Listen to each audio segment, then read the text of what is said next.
Am I the a-hole for telling my mother-in-law I don't give a hoot what she or everyone thinks when she criticized how I spent Mother's Day? My relationship with mother-in-law has been complicated to say the least. I'm my husband's second wife. I married him when his kids were 7 and 5. His first wife died when they were 1 and 3, and her death was very hard on my husband at his oldest. I actually met him while he was still in grief counseling, and so were the kids. We built up a friendship, and later after we had dated a bit casually, we realized we had feelings for each other. It was a very rough transition. Not going to lie, the kids' maternal side were not pleased that he found someone while the kids were young, and I do believe they eventually influenced the relationship I now have with my stepchildren, who are 19 and 21 respectively. To them, I am their dad's wife. This is how they introduced me. This is how they have introduced me the whole way along. Although they didn't really introduce me the way at all as younger kids, it was more as they got older. There has always been a strain there. It's tough. It has made my relationship with my in-laws, my husband's parents and siblings, at times uncomfortable. They see it as I have been around since before they can remember, and with them not remembering their mom, I'm mom, or at least a mom type. The kids, despite my best efforts, have never embraced or truly accepted me into their lives. I think over the years they have accepted me into their dads, but it has spilled into how they see the children my husband and I have together. About 3 years ago, my stepchildren dug in their heels and refused to celebrate Mother's Day in any way with us. They always saw their maternal family, were always taken to their mom's grave, but even a dinner with me and the family was a very firm no. And after each one moved out, they just stopped talking on Mother's Day with us. This year, I took my kids to the beach for the day and had some good food and relaxed. My mother-in-law told me it was wrong to not even give my stepkids a chance to show up or call, that it looked bad. She thought I loved them and all this nonsense. She told me to think about how it must look to everybody else that I'm going off with just my bio kids and celebrating with them on Mother's Day. I told her it was my choice and I moved on. Then she brought it up again. Same response. The third time she brought it up, after my husband had even told her to leave it alone, I told her I did not give a flying cow what she or anybody else thought, and I am not going to be a glutton for punishment the rest of my life. She and the rest of my husband's family are outraged I said that to her, and told me it was uncalled for. My husband told me I could have said much worse. Am I the a-hole? Now for the top comments. Not the a-hole. If your stepkids refuse to spend Mother's Day with you, what are you supposed to do? Forget you have your own kids and skip it? Nah, that's messed up. Also, this is not your fight. Your husband needs to handle everything with his family and his late wife's family from now on if they are going to be nasty to you. It's not your fault his first wife died, and they act as though he was supposed to be single the rest of his life after his first wife died. He mostly always did handle things with his late wife's family. I did try to be nice and just try to see that I wasn't here trying to raise their daughter/sister/granddaughter/aunt. But yeah, I knew my place with them a long time ago. For the maternal side of the family, they expected him to wait until the kids wouldn't have another mom-like person or even another mom. At least that's how it has always come across. It wasn't the act of moving on, it was the when. So, it seems like they expected him to not move on with his life until his youngest was 18, which would have been 17 years. That is absolutely ridiculous and wholly unfair to expect of anyone. Around that length of time. Maybe if the kids had been teens and less likely to see me as anything but dad's wife. But they definitely appeared to want him to wait until it was next to impossible for a close parental bond to form between me and the kids, or whoever and the kids. Wow. It sucks that he didn't put them in their place early on. He controlled access to the kids. He could have solved this whole thing. He did. Then they sued and won grandparents' visitation, which came with a lot of things we were unable to control.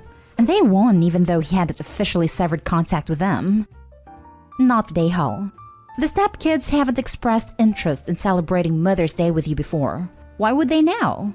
Considering it sounds like you raised them from pretty young, I find that attitude pretty disrespectful of them assuming you weren't a bad stepmother. That's between you and them.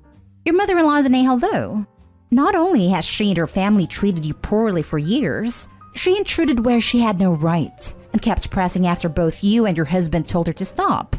It was past time to put your foot down, in my opinion. I have just grown to accept that they wanted what their maternal family told them about. The mom who gave birth to them and raised them until her unfortunate passing. And over the years, they believed it would be disrespectful or maybe even dishonoring her to accept me as anything other than the woman Dad is married to. At some point, you don't need to accept it even if you don't like it. Yeah, if she had said it once and left it there, it would be much easier. But she just had to keep pushing. Now for the next story. Am I the a-hole for accepting a Mother's Day gift from my stepkids? Plus little update.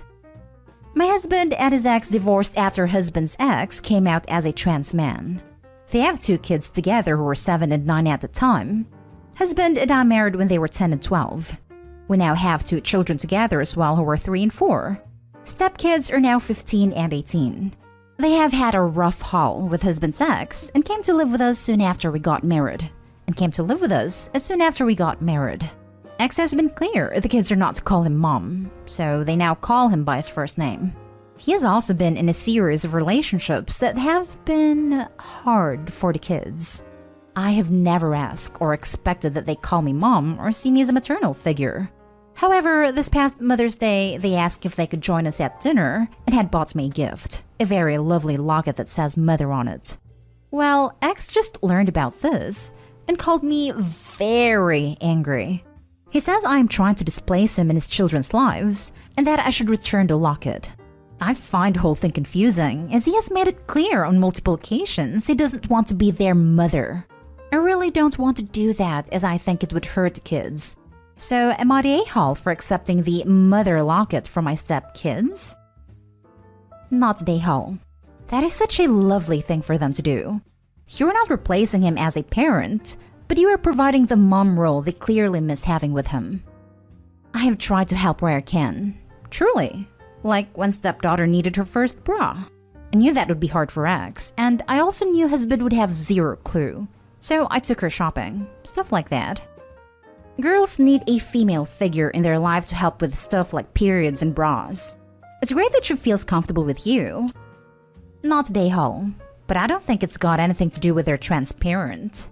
They're old enough and you've been part of their lives long enough that they can decide who they view as a mother figure. I'd say the same if their birther was still identifying as female. Exactly. Not the a-hole. They bought that for you because you were a mother figure to them. The ex seems to be jealous or insecure about it, but you shouldn't return it because of him. The kids will think that you don't want to be their mother. Not the a-hole. Sounds like the ex has lots of personal issues to deal with that they don't need to project onto you. You have been there for the kids. They've lived with you and you aren't erasing their bio mom. Update. First, thank you so much for all your kind words and encouragement. It really does mean a lot because I'm trying out here. So I called X because that's who I am. I started the conversation by letting X know that stepkids are amazing and smart and funny and headed to a lot of success. And X can take a lot of credit for that. X was absolutely their primary caregiver from birth until late elementary school. Those are important years and those are hard years. I am parenting 2 young children now and it is tough. And I am doing it without having to struggle with/against my own identity at the same time. I think X did an amazing thing for nearly a decade. And whatever happened or happens after that doesn't erase X's influence and hard work. I also acknowledged to X that, as the parent of young children, I totally know that if in 10 years my kids are estranged from me, even if I have done something that justifies it, I would feel hurt and angry. It is easy to feel someone owes you if you change their diaper and wipes their noses consistently for years. And I got a laugh here, so that's good.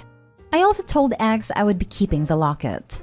Not to hurt X or displace X, but because I love the kids that we, for better or for worse, share now. I also told X I want X to be more open with husband and I about what we can do to support X's relationship with these young adults. But that support can't be at the expense of the kids' happiness, safety, or health. X wasn't necessarily happy with this answer, but seemed to understand better too. He said that he will always feel like I took over his life, but he thinks we can be civil. That is his right to think, and I hope that we can be more civil going forward. Oh, and since Mother's Day, stepdaughter has been calling me Mama D.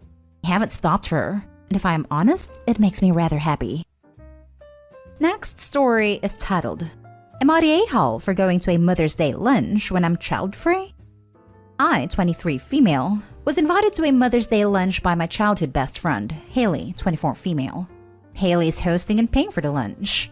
Her kid is Didi, 3 female. I was confused since I have been openly child-free since I was 15. I felt weird intruding on a celebration that had nothing to do with me. I thought it was to babysit, but she said that wasn't the reason. For context, her devout family cut her off due to her pregnancy. So I was the only person there to help her with doctor appointments, errands, cleaning, etc. When Didi was born, I helped with anything she needed until she got her bearings. She doesn't need much help now, but I am still very involved. Haley texted, When I think of having and raising Didi, you always come to mind. You were always there. And if it weren't for you, I might have really messed up. I want you to be there. Mother's Day has always brought up very comfortable or unwanted comments towards me, so I stay out of the way. To have Haley include me in such a personal way meant a lot. I love Didi and was so honored. Skip to the lunch date last Saturday. Sitting at the table was Haley, 2 co-workers of hers, Didi's nanny of 2 years, and me. A little into lunch, Haley said that her gym buddy was asking to join since her sitter canceled, so her plans fell through. We all said no problem. Gina shows up with her kid in tow and lunch starts up again. While we're talking, coworker 1 shows a gift she got from one of her kids, which sparks a conversation about fulfilling things their kids do. I commented at their stories, but didn't have my own, so I let them talk. Everyone at the table was aware I didn't have kids / was child-free, except for Gina. I didn't figure it would be noticeable if I was contributing to the conversation. I just loved being part of it and seeing the point of view of mothers. Gina must have noticed I hadn't added anything, so she asked me about my kids, and said she noticed I was left out. I told her I don't have any kids to talk about, but she got wide-eyed and apologized for bringing up painful stuff. I quickly corrected her and said it wasn't anything painful. I was just child-free. She got quiet, and after a minute, asked Haley to head to the bathroom with her. They came back looking pissed, and when I texted Haley asking what's wrong, she said nothing. Eventually, Gina, angrily, asked why I was even here if I wasn't a mom. I explained Haley invited me, but Gina just shook her head and said it didn't matter. It was insulting that I was even here when I didn't respect and avoided motherhood. It got heated after Gina said a few more hurtful things to Haley and I, and she was told to leave. Once lunch was over, Haley started crying in the car because she'd been looking forward to this lunch for 2 weeks. I feel terrible. I knew how much this meant to her, and I didn't think my child-free stance would come off as hating motherhood. I really don't. I just don't want to be a mother myself. Should I just not accept this invite in the first place? Now for the top comments. Gina sounds absolutely awful. You did nothing wrong, not even in the slightest. Gina's an awful person not to be seen ever again. You should plan something special for Haley, since her very generous and lovely Mother's Day plans were ruined by no fault of yours or hers. She didn't deserve that. And you don't deserve to be attacked for your life choices, because there's nothing wrong with being child-free. Not day whole. Right? Imagine coming in, eating free food, then attacking someone on the basis of what they do with their own uterus. Even my cats are more polite than that while being fed. Not day whole. You were invited by Haley and she knew that you were child-free. Maybe if you had misrepresented your family or something you would be at fault. But Haley invited you specifically because she felt that you were very close and had taken on an important role in her life that, to me at least, seems like almost a godmother to her child. Also, there's absolutely nothing wrong with not wanting kids. It's a personal choice that is no one else's business, and you never have to explain it to anyone. You seem like an amazing person and friend, and Haley is very lucky to have you. Thank you so much. Reddit is amazing. Not Dayhall. That lady is weird and had no right to dictate who your friend invited. She was a guest and acted ridiculous. I'm glad your friend stood up for you. Now for the last story. Am I the a-hole for telling my daughter that she doesn't have to forgive my wife? My 35 female daughter Amelia, female 12, has ulcerative colitis, and her body has a talent for building antibodies against medicines. She's had UC for 2 years now and hasn't been able to stay on medicine for longer than 6 months. She built antibodies against the medicine she was on and is in a bad flare, so we've been in the hospital since Monday. Monday to Wednesday, my wife Jessica, 36 female, and I were both at the hospital and only left for food/clothes and never left her alone at the hospital. Being at the hospital alone terrifies her. Then on Thursday, Jessica didn't come after work because she was tired. We got into an argument about it, but she swore she'd be here yesterday. Emilia was scheduled to get an NJ tube and PICC line yesterday and was scared and asked for both of us to be here. When she was FaceTiming Jessica, she promised Emilia that she'd be here in time. Then yesterday, when it was time to get the PICC line, Jessica still wasn't at the hospital. I checked Life 360 and saw that she was still at home. Emilia cried the entire time because her mom wasn't there. Then a few hours later, it was time for the NG tube. Jessica was still at home. Emilia sobbed and begged us to wait because she wanted her mom. She cried and fought so much that they had to wait until this morning to do it. I called Jessica last night after Emilia was in bed, argued again, and I told her to be here this morning. This morning they sedated Emilia and started to get everything ready for the NG tube, and Jessica was still at home. They ended up having to restrain Emilia because she was fighting so much. Jessica finally showed up 4 hours after the NG tube when Emilia was asleep. When Emilia woke up and saw Jessica there, she immediately told her to get out. Jessica left and came back a few hours later with bags of gifts for Emilia. She was again told to leave. Jessica asked if there was anything she could do to make her feel better, and Emilia said she'd feel better if she left her alone. I talked to Emilia and told her that it's understandable that she's mad at Jessica, and that she doesn't have to forgive her right away. She needs time to work through her feelings, and that's completely fine. Jessica texted her and asked what she could do to get her to forgive her, and Emilia texted her back and said, "Mommy said I don't have to forgive you." Now Jessica's mad that I'm not trying to convince Emilia to forgive her. Not today, Hull. You did a great job not invalidating your daughter's feelings. What's up with your wife, though? She forgot, and thinks that she can buy her daughter's forgiveness rather than acknowledge she messed up, and her daughter's hurt feelings are valid. I think she's having a really hard time coping with seeing her daughter so sick. Going through painful procedures, has gone into avoidance mode and couldn't bring herself to walk out the door to go to the hospital. It happens. Everyone gets so focused on the sick child that they fail to look after each other or give themselves self-care, and sometimes people just break. Opie needs to sit down with her wife and get her to talk about how she's actually feeling, just in case this is what is happening. If it is, then Opie can mediate to explain to their daughter why mom didn't show up. If it isn't what happened, then it's a whole other conversation. Not an a-hole. And Jessica might not necessarily be an a-hole either. Everyone needs to remember that this is an ongoing condition, not a one-week fiasco that most parents might deal with when it comes to their children. Parents of chronic and serious medical conditions can suffer many physical and mental issues themselves as a result of caring for their child. This is not a normal situation, and people need to be careful passing judgment. Parents deal with exhaustion, stress, emotional torture, and are prone to psychiatric conditions that might not normally have reared their heads, as well as breakdowns.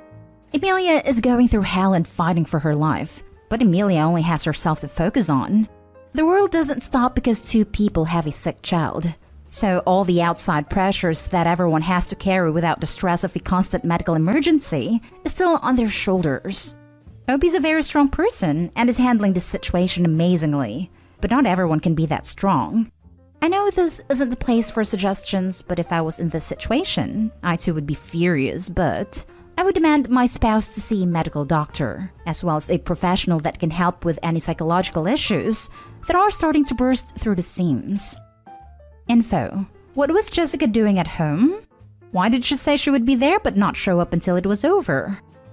Yesterday, her excuse was that she forgot, and today it was that seeing people vomit makes her nauseous. Emilia throws up a lot after getting an NG tube.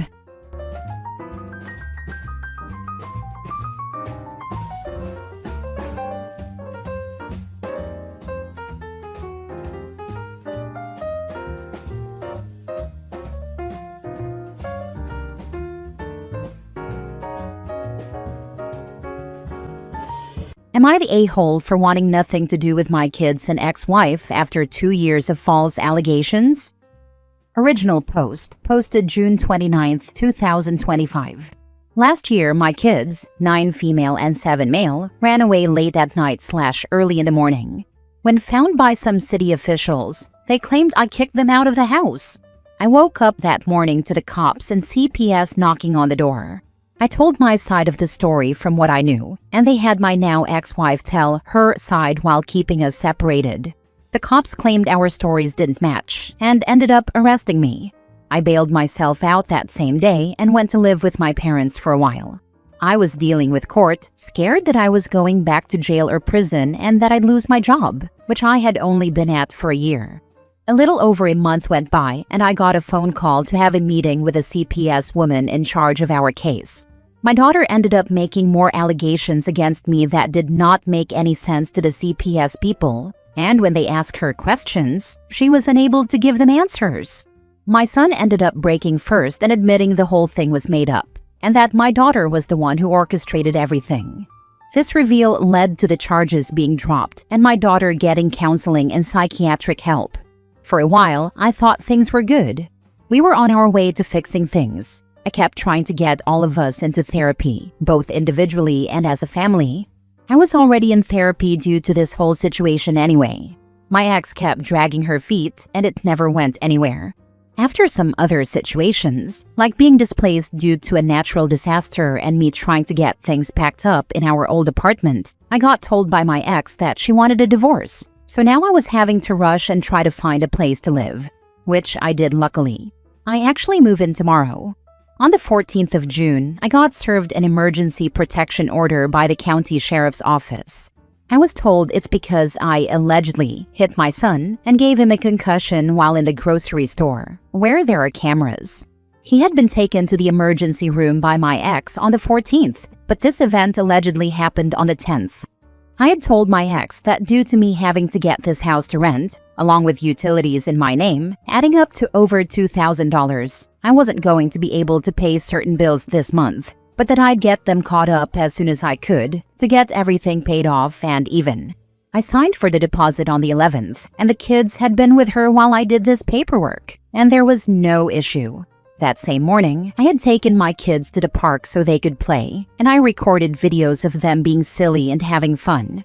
I was talking to my therapist this week and told her what was going on and how I felt about being around my ex or the children. It's 2 years in a row of false allegations. I want nothing to do with any of them now. I'll pay child support gladly. I had an agreement with my ex before this all happened of paying $1,000 a month, $500 per paycheck for child support. After all of this, am I the a-hole for not wanting to be around the children and my ex after everything gets settled and found out to be lies again? Edit. I posted this before I clocked in at work, so let me give some more details. My ex-wife and I were still together when the kids ran away last year. My side of the story during that was that I came home from work, talked with the kids and wife, gave the kids their melatonin gummies before sending them to bed, after which I took a shower before making myself something for dinner and cleaning up afterward. By this point, my ex was already asleep, and so were the kids. When CPS and the mental health professionals were talking to my daughter after everything got cleared, she was saying the voices she was hearing were telling her to do things. The mental health professionals said this sounded too rehearsed to them. It later got revealed that she had been watching videos on YouTube about kids pranking their parents, and she wanted to try it out herself. She had access to YouTube due to tablets that my mother-in-law had given the kids for Christmas back in 2023, which I disagreed with but was ignored. At the time, and to this day, I do not believe my ex had a hand in the running away situation. On to this year, my son went to the ER on the 14th because he had, and I quote from the paperwork I was given, dizziness, lightheaded feeling, and a nosebleed. I am not sure how he received a concussion. Nothing is finished with this situation yet, and nothing has been decided in terms of child support. We go back to court next month to revisit this after the investigation has finished. On the day I received the EPO, I talked to a state trooper and told him the kids' history, showed the videos of my kids playing, and showed receipts on my banking app from when we were at Walmart and at what time we were there. As of right now, I haven't heard anything else. I have already been interviewed by CPS and informed them of the same things I told the state trooper, because it is a different person on this case as my ex and kids live in a different county at the moment. This time, I firmly believe that my ex is behind this, due to my telling her some of the bills would have to wait because I'm having to pay approximately $2,500 to move, put down deposits, and pay first and last month's rent. I haven't seen my kids since I dropped them off with my grandparents on the afternoon of the 11th. I have not made a decision about staying away from my kids, but I do plan on talking to a lawyer in the next couple of days, and I'm looking into security for my house and a discreet body camera to wear, like many other users have suggested. I'll try to answer any other questions that I can, but I move tomorrow and I have some last-minute things to pack up and put in my car and move downstairs. Thank you for all of your insights, words, thoughts, and prayers. It means a whole lot to me, more than I can put into words. Now for the top comments before reading the updates. Not the a-hole. I am one of the loudest fight for your kids advocates ever. It takes disasters for me to think a parent should distance themselves. You, sir, have a disaster here. My big suspicion? How sure are you that your ex-wife isn't the one orchestrating all of this? It seems extremely unlikely that without her orchestrating this, both your kids would make up such nonsense one after another. I think you get the best lawyer you possibly can and go for broke. You either get 100% uninhibited custody, etc., or walking away may be your only option. If you lose, just wait for her to later expose herself. Then reconsider. I also suspect his soon-to-be ex is behind all this. I wouldn't give her a dime more than legally required. Not the a-hole. There's only so much a person can put up with. It's sad since it involves your kids, but you have to protect yourself emotionally, mentally, and financially. I need some things cleared up here. I saw your comment about your kids watching YouTube videos about running away before all of this happened, and you also say your wife was asleep.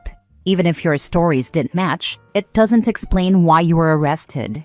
Your child allegedly received a concussion and was taken to the ER. And if it happened in public, a grocery store, it should be verifiable. You point to cameras but doesn't confirm what they show? I haven't heard anything back yet about the cameras in the store, and I honestly have no idea what the cops were thinking with that. I work in law enforcement, but not as a cop, and this has honestly made me very distrustful of them. Now for the first update a month later. So I have an update, along with answering some questions better from my previous post. When I first posted this, I was not in a good headspace, and I realized that I wasn't very clear. To be honest, I'm still not in a good headspace, but it's a little bit better. For starters, these false allegations started last year when my kids were 9 and 7. When I said 2 years, I meant calendar years. When I said I spoke to the police about my side of the story last year, I meant what happened the night before the police and CPS showed up at the front door.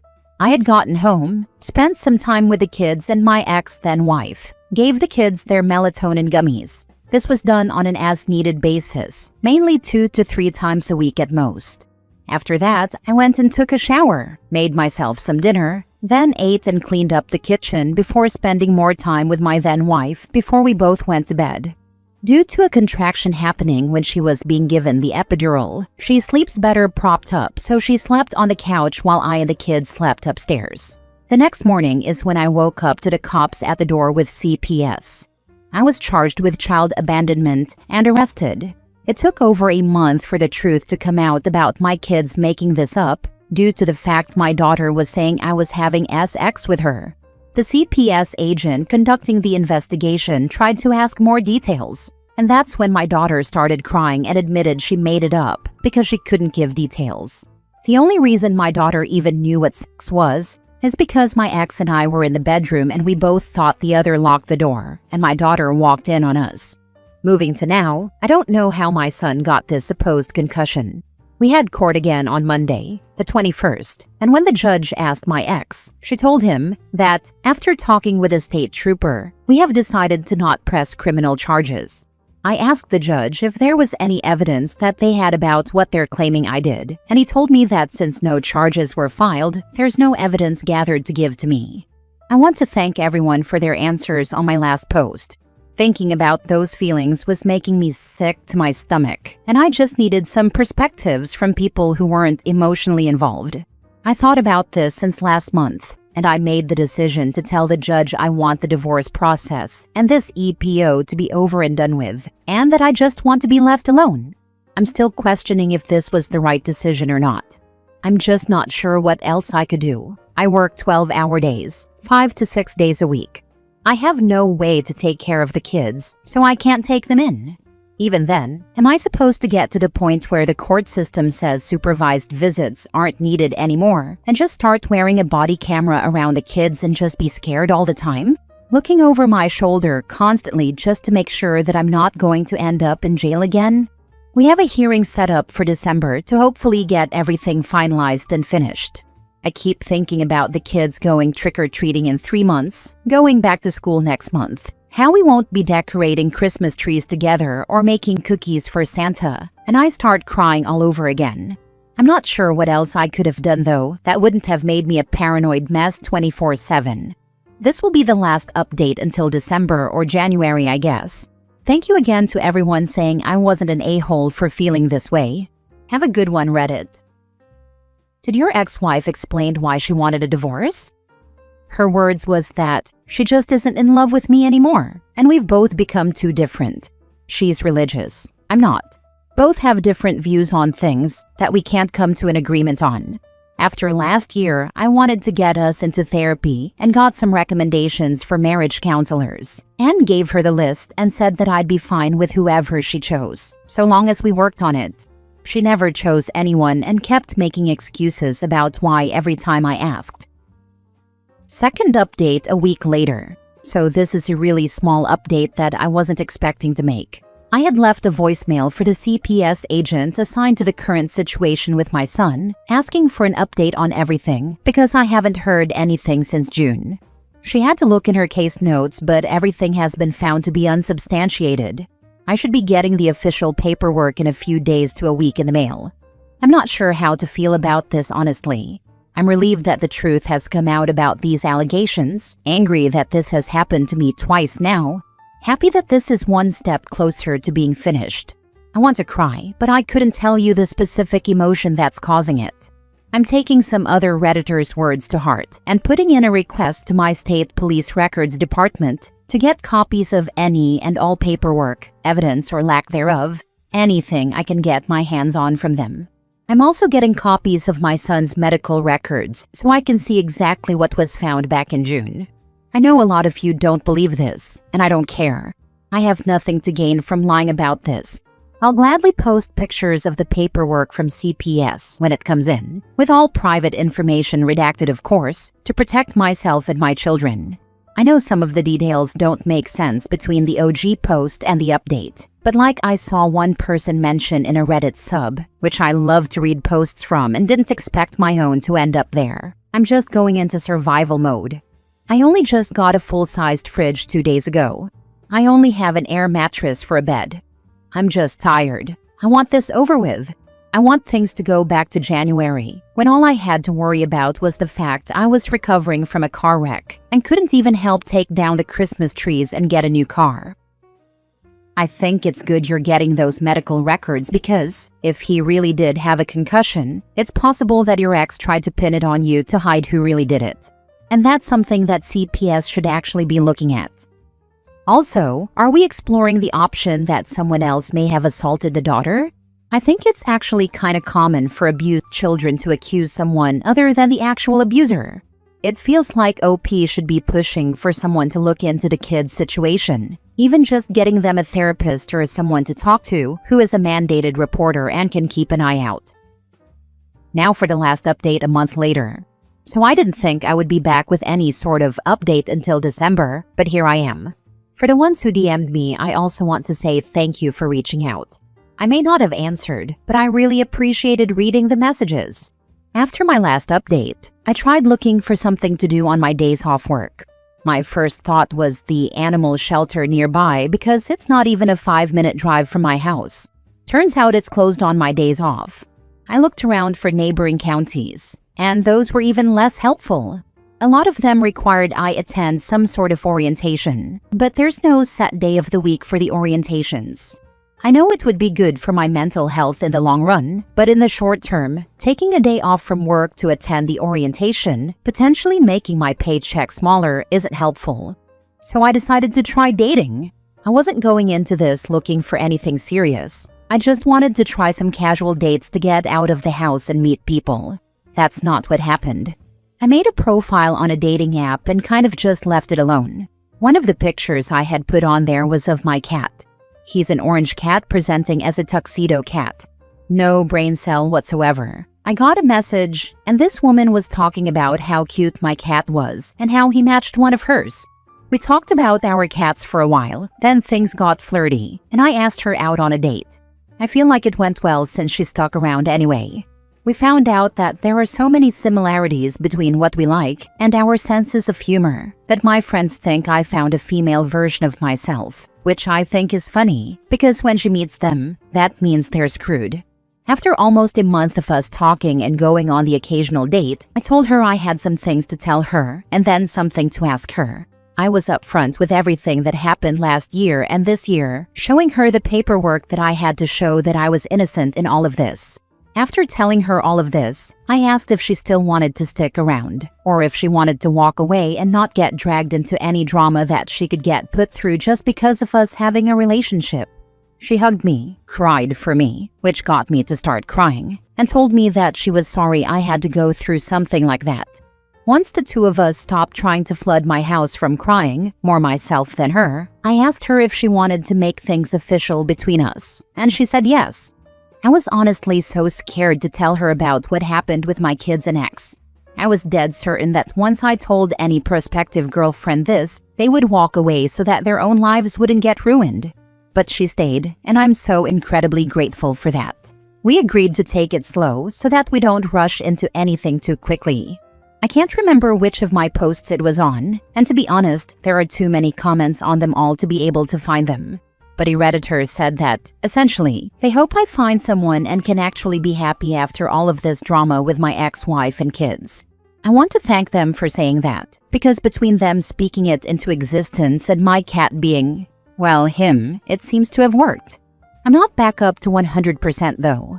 I'm still scared that something else will happen that will somehow mess my life up even more.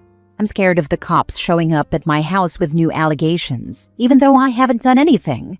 I'm scared of running into my ex or the kids in public just by going grocery shopping and somehow getting arrested over it.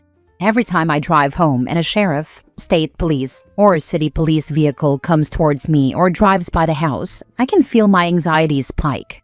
I have cameras up that record my front door, back door, and where I park my car outside my house, and cameras inside that cover my front door and my back door. I have other means of showing my location on my phone and where I've traveled, if I've traveled at all that day. I keep any receipts from shopping, or even grabbing something to eat while in town, just so I have timestamps of where I've been and when I was there. It's a mess, but I'm doing what I can. I'm looking forward to learning more about my girlfriend that my dingus of a cat helped me meet. I'm looking forward to being able to not live in fear of police. I'm looking forward to being able to live and not just not die right now. Again, I want to thank everyone for their thoughts, advice, comments, everything. I'm still gathering paperwork and what evidence I can about all of this, and sadly I still don't have answers about why this has been happening. I don't know how my son got this supposed concussion. I don't know if my ex is coaching them.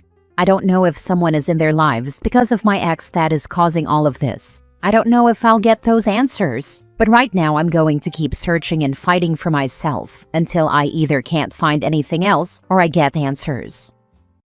I would demand a psych evaluation of the kids as part of the divorce.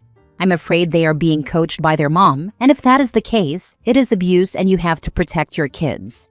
Have a professional do a full evaluation because they could be as much victims as you are. I'm leaning towards that. I'm just wanting to get to tax time so I can get my return and hire a lawyer. Last story. Am I the a-hole for snapping at my girlfriend's friend who wanted to take care of her for the night? I am 21 male, and my girlfriend is 27 female. We have been together for 3 years. She says she is a private person and does not want to publicize our relationship much, which I agreed to. But her friends, even the ones who know we are together, hit on her as if she were single, and it seems to me she enjoys the attention. Her guy friends act as if I am invisible. Just last weekend, one of her male friends told her he could take care of her tonight and stay by her side, right in front of me. And Sarah found nothing wrong with it. In fact, she was angry at me for snapping at her friend because apparently I was making a huge fuss over her so-called friend's concern for her and could not act mature even when she was sick. She had a headache and mild fever, not some life-threatening illness that required someone to nurse her the entire night in her room. I could have taken care of her just as well, yet she acted like I overreacted. I am not sure if I was wrong in refusing her friend's offer to stay one-on-one with her for the whole night, but she definitely believed I was overreacting since I am young. After this incident, I told Sarah that either she acknowledges me properly without any air of ambiguity, or I will leave. She told me I was being immature for expecting her to yell about our relationship from the rooftops, and said I was breaching her privacy. So am I the a-hole? Not the a-hole. The baseline minimum in a relationship should be your girlfriend acknowledging you exist. You're not immature for wanting that. Yeah, and I was not wrong in not allowing her friend to stay with her one-on-one, right? Please say it was nothing wrong and I was not inconsiderate and insensitive in doing so, because she made me feel like crap for it, and I need external validation. She's playing with you like you are a toy. She likely makes fun of you with her friends, which is why none of them respect you. Respect yourself and dump her.